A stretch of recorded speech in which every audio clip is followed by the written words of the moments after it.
Assalamualaikum warahmatullahi wabarakatuh.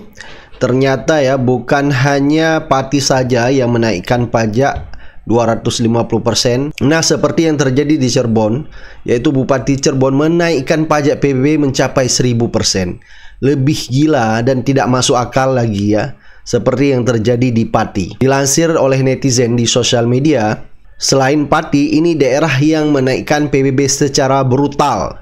Pemda yang menaikkan pajak PBB secara brutal, Banyuwangi naik 200%, Jombang naik 400%, Kabupaten Semarang naik 400%, Cirebon naik 1000%, Kabupaten Bone naik 300%, Kota Malang naik 300%, Kabupaten Jeneponto naik 400%, Kota Solo naik 400%, Kota Batu naik 700%. Nah, sudah ada warga Cirebon yang protes PB naik sampai 1000%. Ada yang dari 6,4 juta jadi 63 juta. Gila nggak ya? Yang tadinya bayar pajak 6,4 juta per tahun, akhirnya sekarang bayar 63 juta. Jadi ini benar-benar ya, Bupati memeras rakyatnya, memalakin secara brutal ya, naik gila-gilaan dan tidak masuk akal mencapai 1000%. Jadi tidak salah kemarin apa yang terjadi di Pati, di mana masyarakat melakukan aksi demonstrasi menurunkan supaya Bupati Sadewo ini, supaya DPR segera melakukan yaitu hak angket untuk memecat Bupati Sadewo. Jadi seharusnya ya kabupaten-kabupaten lain bercerminlah ya, jangan sampai membangkit kemarahan rakyat ya, melakukan aksi yang lebih parah lagi. Jadi gara-gara kenaikan PBB hingga 1000% di Cirebon, paguyuban di Cirebon siap gelar aksi. Nah, jangan sampai masyarakat melakukan aksi demonstrasi ya, melebihi apa yang terjadi di Pati jika Bupati tidak mau menurunkan yaitu PBB-nya yang mencapai 1000%. Warga Cirebon protes PBB naik sampai 1000%. Ada dari yang 6,4 juta jadi 63 juta. Tapi Bu, saya ngomong-ngomong saya mau nanya Bu, Ibu kelompok Ogegas apa kelompok perubahan? Tahu nggak di Jakarta dulu ada namanya gubernur yang cerdas, yang pintar, ya, yang menggratiskan pajak bumi dan bangunan, ya. Ibu pilih nggak kemarin, ya? Orang Cirebon pilih nggak? Coba kalau itu jadi presiden, wah makmur bangsa ini, koruptor hilang tuh, ya, ditumpas habis. Nggak bakalan ada masyarakat yang teraniaya oleh pajak, nggak bakalan ada masyarakat yang tergusur oleh kepentingan oligarki, ya. Jadi kalau ibu ini yang protes, ini kelompok Okegas, ya nikmatin aja Bu ya, jangan ngeluh, bayar. Lebih miris lagi ya, Prabowo mengatakan menyayangkan aksi demo pemakzulan Bupati Sadewo. Prabowo itu lebih sayang sama bupatinya, sama kader Gerindranya daripada sayang kepada rakyat. Padahal setiap pidato Prabowo kita sering dengar demi bangsa, demi rakyat ya, demi negara-negara saudara-saudara, tetapi itu hanyalah omong kosong. Seharusnya ya apa yang terjadi di Pati kemarin, Prabowo bisa mengambil pelajaran, jangan sampai kepala-kepala daerah lain ya melakukan hal yang sama dan langsung meredam hal tersebut ya. Jangan sampai menaikkan pajak yang gila-gilaan dan tidak masuk akal. Dan ini justru membuat masyarakat tambah murka ya, marah kepada pemerintahnya sendiri. Jadi apa yang terjadi di Pati kemarin seharusnya pemerintah ya lebih aware lagi terhadap kebijakan-kebijakan kepala daerah. Jangan seenaknya memutuskan kebijakan yang justru membuat masyarakat tambah susah di saat kondisi ekonomi yang lagi carut marut. Nah, di saat masyarakat ya harus melihat kondisi di mana pemerintah daerah menaikkan pajak yang ugal-ugalan, Sri Mulyani juga ya tidak mau ketinggalan dengan mengeluarkan statement. Sri Mulyani sebut bayar pajak sama mulianya dengan bayar zakat dan wakaf. Pada dasarnya mereka yang mampu harus menggunakan kemampuannya, karena di dalam setiap rezeki dan harta yang kamu dapatkan ada hak orang lain. Bukan ustazah ya dalam hal ini. Tapi ini karena Menteri Keuangan juga dalam setiap rezeki ada hak orang lain. Caranya hak orang lain itu diberikan ada yang melalui zakat, ada yang melalui wakaf, ada yang melalui pajak. Dan pajak itu kembali kepada yang membutuhkan. Dipikir Sri Mulyani rakyat Indonesia pada bodoh semua sehingga rakyat ataupun masyarakat tidak bisa membedakan mana zakat ya, mana pajak, mana wakaf. Sehingga Sri Mulyani mengeluarkan statement yang dinilai oleh netizen adalah blunder. Jadi kata masyarakat yang bernama Said Mahmud ya, rakyat dipajaki, pejabat dibiayai, jangan semua dipajakin Mulyani. Zakat dari orang kaya ke orang tidak mampu, pajak dari rakyat untuk pejabat. Ya, fakta memang seperti itu ya. Kalau selama ini masyarakat ya dipalakin pajak oleh pemerintah dan menerima hasilnya sesuai dengan apa yang kita inginkan ya, melalui pendidikan dan infrastruktur yang benar-benar memadai. Tetapi faktanya yang ada yaitu pajak dari rakyat hanya untuk kebutuhan yaitu pejabat, belum lagi dikorupsi ya. Kita lihat kebijakan-kebijakan dari pemerintah justru banyak membiayai kepentingan pejabat. Kemarin kita lihat ya, untuk biaya makan pejabat aja mencapai 172.000. Belum lagi untuk hotel pejabat ya, yang mencapai hampir 9 juta per malam. Ini benar-benar gila ya. Jadi pajak yang masyarakat bayar tidak sampai ke masyarakat lagi. Nah, gara-gara Sri Mulyani mengeluarkan statement bahwa bayar pajak sama mulianya dengan bayar zakat dan wakaf, ini mendapat perhatian dan komentar dari netizen ya. Coba kita lihat komentar dari netizen. Lagi-lagi Menteri Keuangan kita Bu Sri Mulyani ngeluarin statement yang out of the box. Katanya membayar pajak itu sama dengan membayar zakat dan juga wakaf. Ya kalau gue sih sebenarnya setuju-setuju aja. Asalkan pajak yang dikasih sama masyarakat balik lagi ke masyarakat. Pajak yang dikasih masyarakat ke negara dengan hasil kerja kerasnya sendiri, asalkan bisa tepat sasaran kayak pembangunan pendidikan yang bagus, kesehatan, ya nggak ada masalah. Tapi masalahnya selama ini pajak yang udah dikeluarkan sama masyarakat, mau ikhlas atau nggak ikhlas, yang diuntungin kesana cuma pejabat-pejabatnya doang. Masyarakat yang miskin tambah miskin, masyarakat yang nganggur ya kebingungan, sampai sekarang lapangan pekerjaannya nggak ada. Malah pakai dalil, Bu, rakyat ini bayar pajak, bukan bayar upeti ke kerajaan Ibu. Sekarang pajak disamain sama zakat dan wakaf. Bu, zakat itu suci, ngikutin syariat Allah. Hasilnya jelas buat bantu umat. Lah pajak, kita semua tahu, setengahnya hilang entah kemana. Jadi jangan pakai baju agama buat nutupin borok sistem, Bu. Zakat nggak pernah jadi bancakan pejabat. Lah pajak, berita korupsi tiap minggu kita tonton gratis. Kalau mau bawa-bawa syariat, sekalian dong Bu, hukum koruptor pakai hukum potong tangan. Jangan cuma ayat yang nguntungin pemerintah dipakai. Giliran ayat yang bikin pejabat ketar-ketir, pura-pura nggak hafal. Rakyat nggak bego Bu. Jangan samakan ibadah dengan iuran yang ujung-ujungnya disedot sama para maling berdasi. Dalam setiap rezeki Anda ada hak orang lain. Caranya hak orang lain itu diberikan, ada yang melalui zakat, ada yang melalui wakaf, ada yang melalui pajak. Dan pajak itu kembali kepada yang membutuhkan. Ternyata masih ada juga ya pejabat yang nggak tahu malu ini pejabat. Pejabat.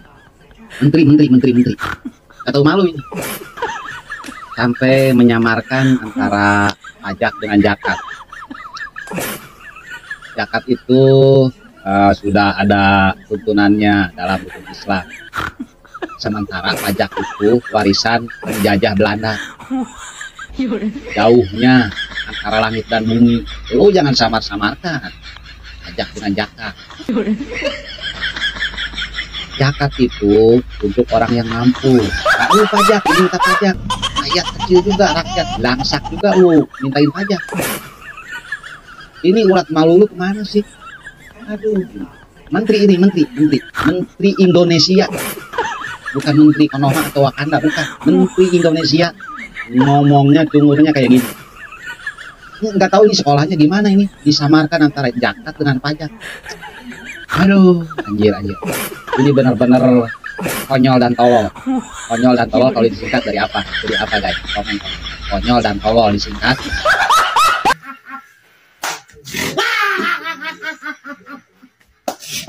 Nah, tidak hanya itu saja, yaitu Menteri Perdagangan Zulkifli Hasan ya, benar-benar membuat masyarakat marah dengan statementnya dia, dengan mengatakan kita harus ajari rakyat kreatif supaya tidak terus-terusan minta sama pemerintah. Tidak boleh rakyat kita ajarikan meminta-minta terus, sedekah terus.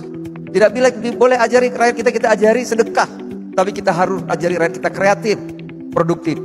Rakyat Indonesia pejuang-pejuang, patriot-patriot. Zaman kemerdekaan walaupun susah kita memberi, bukan meminta. Apa yang selama ini rakyat minta pemerintah? Yang ada ya, ini kebalik sebenarnya. Yang ada pemerintah untuk menutupi kebolongan defisit APBN. Masyarakat terus-terusan dibuat kebijakan-kebijakan baru, yaitu memalakin pajak kepada rakyat. Justru pemerintah harus lebih kreatif ya, bagaimana cara memikirkan untuk meningkatkan ya anggaran pendapatan belanja negara, supaya APBN tidak defisit. Gara-gara ya bosnya juga, yaitu Jokowi, 10 tahun memimpin bangsa ini yang ada hutang ugal-ugalan.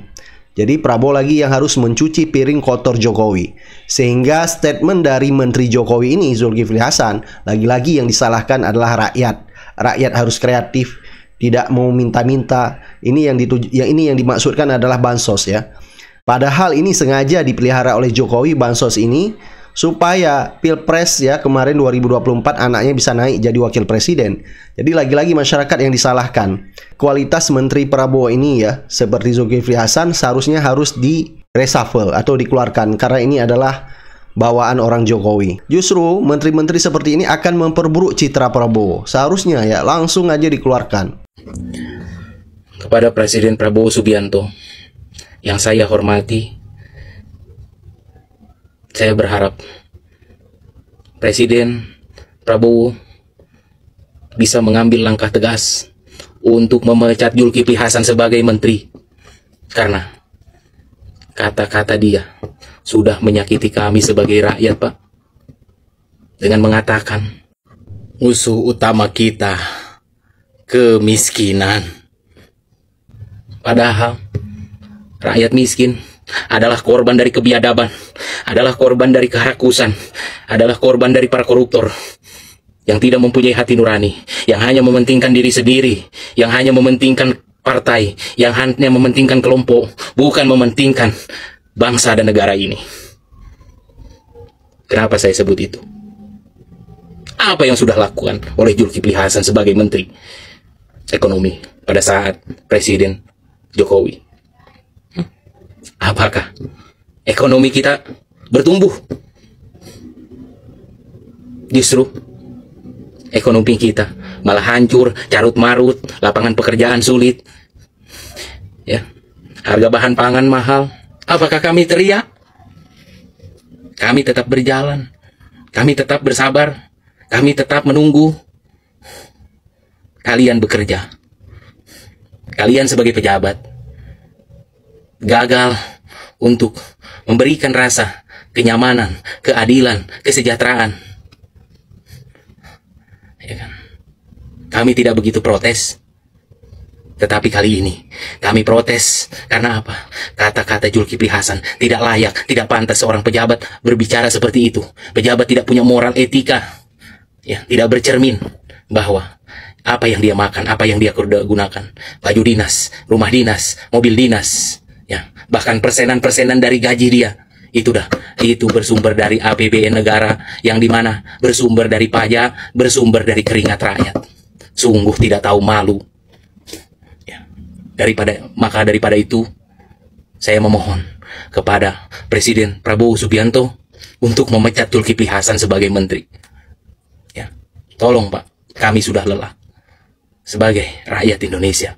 Terus dipermainkan, terus diobo-obo oleh kepentingan-kepentingan politik, oleh kepentingan-kepentingan elit untuk terus memperkaya diri, untuk terus memenuhi kantong-kantong pribadi, bukan memenuhi kepentingan-kepentingan rakyat. Jika memang negara ini ingin terus bermain dan mempermainkan rakyatnya, tegaskan, apakah kita harus berperang? Kami, rakyat, tidak akan pernah gentar, ya, untuk kehilangan nyawa, untuk menumpahkan darah dan raga kami untuk bangsa dan negeri ini. Tidak boleh rakyat kita ajarikan meminta-minta terus, sedekah terus. Tidak boleh ajari rakyat kita ajari sedekah. Tapi kita harus ajari rakyat kita kreatif, produktif. Rakyat Indonesia pejuang-pejuang. Sebenarnya nggak ada yang salah ya sama ucapan dia. Cuman karena dia yang ngomong, gue tuh cuman berpikir, apa dia lupa ingatan ya? Lupa ingatan akan apa? Lupa ingatan pas dia di tahun kemarin masa kampanye. Yang lupa gue sematin nih video-videonya, lucu tau. Yang kasih bansos sama BLT siapa? Yang suka sama Jokowi angkat tangan. Nah, ini terkait dengan videonya yang viral saat bagi-bagi uang kepada masyarakat. Zulhas merasa tidak ada yang dilanggar karena dirinya bukan cawapres. Tidak boleh rakyat kita ajarikan meminta-minta terus, sedekah terus. Tidak boleh ajari rakyat kita ajari sedekah. Tapi kita harus ajari rakyat kita kreatif, produktif. Pak Zulhas, kapan ada rakyat Indonesia ini meminta sedekah kepada pemerintah? Nyadar Pak, bahwa kemiskinan yang ada di bangsa ini terjadi karena ulah para pejabat yang tidak bertanggung jawab dan tidak becus dalam bekerja. Memang sudah sepatutnya bangsa ini itu harus betul-betul memperhatikan rakyatnya. Itu sudah sesuai dengan amanat undang-undang. Kalau Bapak sudah berani berstatement seperti itu, maka kami pun juga akan mengatakan, hei pemerintah, hei para penguasa yang produktif, jangan cuma bisa malakin rakyat. Kenapa kita perlu mendukung perlawanan warga Pati? Karena kita menghadapi musuh yang sama, pejabat dan kekuasaan yang makin hari makin arogan kepada rakyatnya sendiri. Perlawanan perlu kita berikan biar mereka semua nggak petantang petenteng. Karena kita semua rakyat dan warga sipil yang berikan mereka kesempatan untuk duduk dan memiliki otoritas. Mereka nggak jadi raja di antara kita. Mereka adalah pelayan kita, mereka perlu ingat itu. Pati ini luar biasa hebat. Berawal dari bupati yang menaikkan pajak sampai 250%. Kemudian ada protes warga, ada donasi disita sama bupatinya. Bupatinya nantang, jangan bawa 5.000 masa, 50.000 masa pun saya hadapi. Ujung-ujungnya apa? Minta maaf, ujung-ujungnya ditimpukin botol, dan sekarang menuju pemakzulan bupatinya. Harus kita dukung. Kalau Bupati Pati nggak sampai turun, nggak sampai dimakzulkan, nggak sampai dijatuhkan, ya kita akan melihat pejabat-pejabat lain di daerah lain maupun nasional akan punya arogansi dan petantang-petenteng yang sama. Karena tahu dirinya nggak akan diadili, nggak akan dihukum. Jadi kita perlu membuat bupati ini sampai turun, pemerintahan sampai jatuh. Masih banyak pejabat-pejabat daerah yang menaikkan pajak sampai 1000% bahkan. Pejabat nasional yang sangat-sangat arogan. Nanya kontribusi kita apa, fitnah kita ditunggangi koruptor asing, nyuruh kita jangan pulang ke Indonesia, protes lapangan pekerjaan malah dibilang kufur nikmat, bikin undang-undang diem-diem, suka-suka mereka, aparat represif, culik-culikin tim medis, masa aksi, jurnalis, proyek ambisius sana-sini, bagi-bagi jabatan sana-sini, giliran gaji guru dibilang membebankan APBN, orang kaya dikasih pengampunan pajak, kelas menengah dikasih PPN 12%, dan masih banyak lainnya. Kita perlu tunjukkan kepada mereka bahwa inilah pesta demokrasi, bukan pemilu yang penuh bansos itu, tapi warga yang senantiasa melawan penindasan yang diciptakan oleh pejabatnya sendiri. Revolusi mulai dari Pati, menyambut daerah-daerah lainnya kemudian. BTW kali ini gue bikin video gue di atas, kamera di bawah. Kenapa? Buat tunjukin pesan bahwa jangan lupa yang di atas tuh rakyat, pejabat cuma kita suruh.